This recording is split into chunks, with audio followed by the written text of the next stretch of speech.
Hello class 3 के बच्चों, आज मैं आप लोगों को आपके परीक्षा के लिए हिंदी किताब से कुछ क्वेश्चन आंसर, जैसा कि पहले बताया जा चुका है कि इस बार की जो परीक्षा होगी उसमें आपके ऑब्जेक्टिव प्रश्न पूछे जाएंगे। तो जैसा कि अनाउंसमेंट किया जा चुका है उसी आधार पर आज मैं आप लोगों को हिंदी के वस्तुनिष्ठ प्रश्न, वैकल्पिक प्रश्न की सूची में से कुछ प्रश्न फिर आज भेज रहा हूँ। आप सारे प्रश्नों को कलेक्ट करके एक जगह लिख लेंगे और बारी बारी से सबको पढ़ करके अपने किताब को पढ़ेंगे, देखेंगे कौन से चैप्टर से, कौन सी कहानी से, किताब के किस पन्ने से कौन सा प्रश्न बनता है और कैसे आपके लिए प्रश्न को तैयार करके भेजा गया है। तो आज मैं आपके सामने सबसे पहला प्रश्न रख रहा हूँ कि बच्चे क्यों हंस पड़े। एक कहानी में है कि मास्टर जी के क्लास में सारे बच्चे थे, तो सारे बच्चे में से एक बच्चे क्यों हंस पड़े। सभी बच्चे क्यों हंस पड़े, तो ज़रूर कुछ ना कुछ ऐसी बात हुई होगी, ज़रूर कुछ ना कुछ ऐसी घटना घटित होगी क्लास में कि सारे बच्चे हंस पड़े। तो देखिए उस कहानी में क्या है कि बच्चों के बेंच पर खड़ा होने पर सारे बच्चे हंसने लगे, अचानक मास्टर जी गिर पड़े क्या इस कारण से हंसने लगे, या बिल्लू की बात सुनकर हंसने लगे।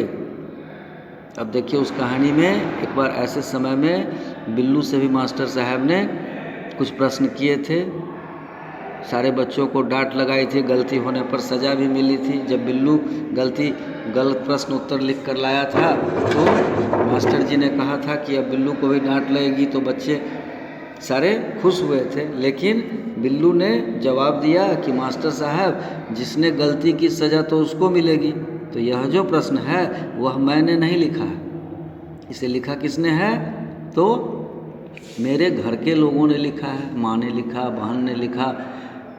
यह बात जब बच्चों ने सुनी तो सारे बच्चे अनायास ही बिल्लू की बात सुनकर हंसने लगे थे। इस तरह से बिल्लू की बात सुनकर हंसे।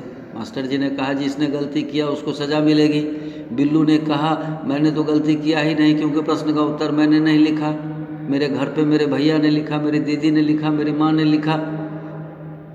बिल्लू की बात जैसे ही सब बच्चे सुने, सारे बच्चे हंसने लगे। इस तरह से उसके बाद फिर दूसरा प्रश्न है आपका, यूनान का शासक कौन था।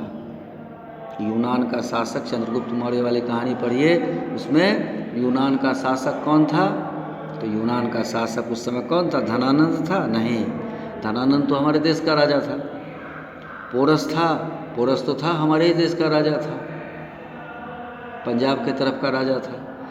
उस समय चाणक्य जो था वह धनानंद के पास आता है और कहता है कि हमारे देश पर यूनानी शासक ने आक्रमण कर दिया है, पोरस के इलाके में आप पोरस की मदद कीजिए। धनानंद से कहा था उसने, पोरस की आप मदद कीजिए। इस तरह से यूनान का शासक कौन आक्रमण करने आया था देश पर, तो सिकंदर आया था। तो इस तरह से आपका आंसर सिकंदर होगा। उसके बाद तीसरा प्रश्न है, हम लोगों का व्यवहार कैसा होना चाहिए। क्या क्रूर होना चाहिए, स्वार्थी होना चाहिए, पानी के जैसा होना चाहिए, या दंभी होना चाहिए। दंभी का मतलब अहंकारी, घमंडी। तो इस 3-4 में से आपका व्यवहार कैसा होना चाहिए, तो पानी के जैसा होना चाहिए। इस तरह से आप अपने उत्तर को मिलाइए और फिर आप पढ़िए ताकि आपकी परीक्षा अच्छी हो।